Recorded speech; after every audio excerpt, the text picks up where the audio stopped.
നമ്മൾ പേഴ്സണാലിറ്റീനെ കുറിച്ച് സംസാരിക്കുമ്പോൾ എപ്പോഴും പറയും ഇത് ജെനറ്റിക്സ് പ്ലസ് ചൈൽഡ്ഹുഡ് ആണ് ഒരാളെ ഉണ്ടാക്കുന്നത് എന്ന് പറയും. അത് എത്രത്തോളം ശരിയാണ്? ആൻഡ് കുട്ടികളിൽ നമ്മൾ ഏതൊരു പ്രായം തൊട്ടാണ് നമ്മൾ അത്തരത്തിൽ അവരുടെ പേഴ്സണാലിറ്റിയിലെ പ്രശ്നങ്ങളുടെ ഒരു റെഡ് ഫ്ലാഗ് നമ്മൾ തിരിച്ചറിയേണ്ടത്? ഓക്കെ. പേഴ്സണാലിറ്റി എന്ന് പറയുമ്പോൾ ഞാൻ പറയും ഇറ്റ് സ്റ്റാർട്ട്സ് ഫ്രം വൂംബ്.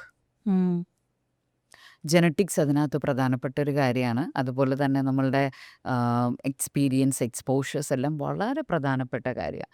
അപ്പം പ്രഗ്നൻസിയിൽ അമ്മ എന്ത് ഫീൽ ചെയ്യുന്നോ, അമ്മ എങ്ങനെയാണോ, അമ്മയുടെ പിന്നെ ഈറ്റിംഗ് പാറ്റേൺ എങ്ങനെയാണ്, അമ്മയുടെ സ്ലീപ്പിംഗ് പാറ്റേൺ എങ്ങനെയാണ്, അമ്മയുടെ എൻജോയ്മെൻറ്റ്സ് എങ്ങനെയാണ്, എന്തൂസിയാസംസ് എങ്ങനെയാണ്, ഫ്രസ്ട്രേഷൻസ് ഉണ്ടാകുന്നുണ്ടോ, ഡിപ്രസീവ് മൂഡ് ഉണ്ടാകും, ഇതെല്ലാം കുഞ്ഞിനെ അഫക്റ്റ് ചെയ്യും.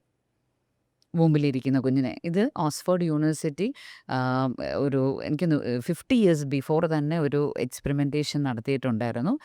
ലാസ്റ്റ് ട്രൈമസ്റ്ററിൽ അമ്മമാർക്കൊരു പ്രത്യേക മ്യൂസിക് ലിസൺ ചെയ്യാനായിട്ട് കൊടുക്കും. അപ്പോൾ അവർ ലാസ്റ്റ് ട്രൈമസ്റ്റർ മുഴുവനും ഈ മ്യൂസിക് ലിസൺ ചെയ്തിട്ട് ഈ കുഞ്ഞുങ്ങൾ ജനിച്ച ഉടനെ സെയിം മ്യൂസിക് പ്ലേ ചെയ്യും. അവർക്ക് റെസ്പോൺസ് ഉണ്ടാവും. പക്ഷേ മറ്റൊരു മ്യൂസിക് ഇടുമ്പോൾ അവർക്ക് റെസ്പോൺസ് ഉണ്ടാവില്ല. അപ്പം ദിസ് ഇസ് അതിൽ നമ്മളുടെ ഏത് വേദങ്ങൾ എടുത്തു നോക്കിയാലും വിശുദ്ധ പുസ്തകങ്ങൾ എടുത്തു നോക്കിയാലും അതിനകത്തെല്ലാം നമുക്കിത് കാണാനായിട്ട് സാധിക്കും. അഭിമന്യു ചക്രവ്യൂഹം ഭേദിക്കാൻ പഠിച്ചത് അമ്മയുടെ ഗർഭപാത്രത്തിൽ ഇരുന്നാ.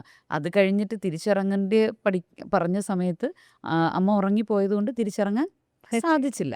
അപ്പം ദിസ് ഇസ് പ്രൂവൺ അല്ലേ? ഗർഭപാത്രത്തിൽ കൂടെ കിട്ടുകയാണ്.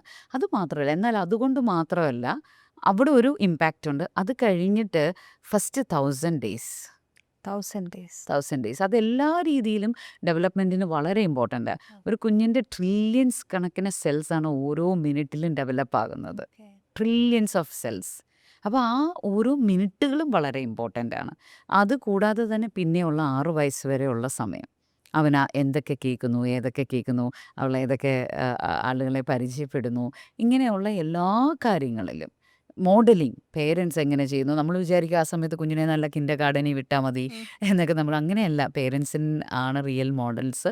അവർ ചെയ്യുന്നതും അപ്പം കണ്ടിട്ടില്ലേ, ചെറിയ കുട്ടികൾ ഷോളൊക്കെ എടുത്ത് സാരി ഉടുക്കുന്നു. അതുപോലെ തന്നെ ഇപ്പോൾ പിന്നെ അതൊന്നുമല്ല, ഇപ്പോൾ കാർട്ടൂൺസിനെയാണ് കൂടുതൽ അനുകരിക്കുന്നത്. എന്നാലും അവർ ഇപ്പോഴും ഏത് കാലഘട്ടത്തിലാണെങ്കിലും ഏറ്റവും കൂടുതൽ ഇമ്പാക്റ്റ് ചെയ്യുന്നത് പേരൻസിനെ തന്നെയാണ്. അപ്പോൾ ആ ചൈൽഡ്ഹുഡിൽ കിട്ടുന്ന എക്സ്പീരിയൻസസ്, എക്സ്പോഷേഴ്സ് അതെല്ലാം ഈവൻ ദോ ഇപ്പോഴത്തെ സ്റ്റഡീസ് പറയുന്നത് കിഡ്സിൻ്റെ ഈ പെൻസിൽ ഹോൾഡിംഗ് കപ്പാസിറ്റി, ആ പെൻസിൽ ഹോൾഡിംഗ് കപ്പാസിറ്റി പോലും ഹൗ പേരൻസ് റിലേഷൻഷിപ്പ് അതിനൊരു ഇമ്പാക്റ്റ് ഉണ്ടെന്നാണ്. ഓക്കെ. മോട്ടോർ സ്കിൽസിൽ അത്രയും ഇമ്പാക്റ്റ്ഫുൾ ആണ്. ഓക്കെ. അപ്പോൾ അവിടെ നിന്നാണ് നമുക്ക് ഈ ചൈൽഡ്ഹുഡ് ട്രോമാസ് എന്ന് പറയുന്നത്. ഇപ്പോൾ ഒരുപാട് പേര് നമ്മുടെ അടുത്ത് വരുന്നത്, മാം എൻ്റെ ലൈഫ് മുഴുവൻ, എൻ്റെ ചൈൽഡ്ഹുഡ് മുഴുവനും ട്രൊമാറ്റിക് ആയിരുന്നു. അപ്പോൾ അതുകൊണ്ട് പ്രത്യേകിച്ച് ഇമോഷണലി സെൻസിറ്റീവ് ആയിട്ടുള്ള ആളുകൾ മുമ്പിൽ നിന്ന് തന്നെ ഒരു ജനറ്റിക്കിലൂടെ അവർ സെൻസിറ്റീവായിട്ട് അല്ലെങ്കിൽ എന്തെങ്കിലും ന്യൂറോ ഡെവലപ്മെൻറ്റൽ ഇഷ്യൂസും കൂടി ജനിക്കുകയാണെങ്കിൽ അത്തരത്തിലുള്ളൊരു സാധ്യതയുണ്ടെങ്കിൽ ഡെഫിനറ്റ്ലി അവർക്ക് ഈ ചെറിയ പ്രശ്നങ്ങൾ പോലും വലിയ പ്രശ്നമായിട്ട് തോന്നും ചൈൽഡ്ഹുഡിൽ ഉണ്ടാവുന്നത്. എന്നോടൊരാൾ പറഞ്ഞത് ചൈൽഡ്ഹുഡ് ട്രോമയായിട്ട് അവതരിപ്പിച്ച എന്താണെന്ന് ചോദിച്ചാൽ, അമ്മ സെക്കൻഡ് പ്രഗ്നൻസിക്ക് പോയ 1 വീക്ക്, അതായത് 6.5 വയസ്സുണ്ട് ആ സമയത്ത്, 1 വീക്ക് ആളെ കൊണ്ടുപോയില്ല. It's a normal thing, no? 6.5 വയസ്സുകാരനെ ഒരു ആഴ്ചത്തേന് അത് എവിടെയാണ് നിന്നതെന്ന് ഞാൻ ചോദിച്ചു. വിത്ത് ഫാദർ ആൻഡ് വിത്ത് എന്താ പറയുക grand parents, paternal grand parents. അപ്പം അതാൾക്ക് ഇപ്പോഴും ട്രോമയായിട്ട് കിടക്കുക. ബിക്കോസ് എന്താന്ന് നോക്കിയപ്പം ജനറ്റിക്കലി ഇവർ സെൻസിറ്റീവ് ആളുകളാണ്. മനസ്സിലായോ?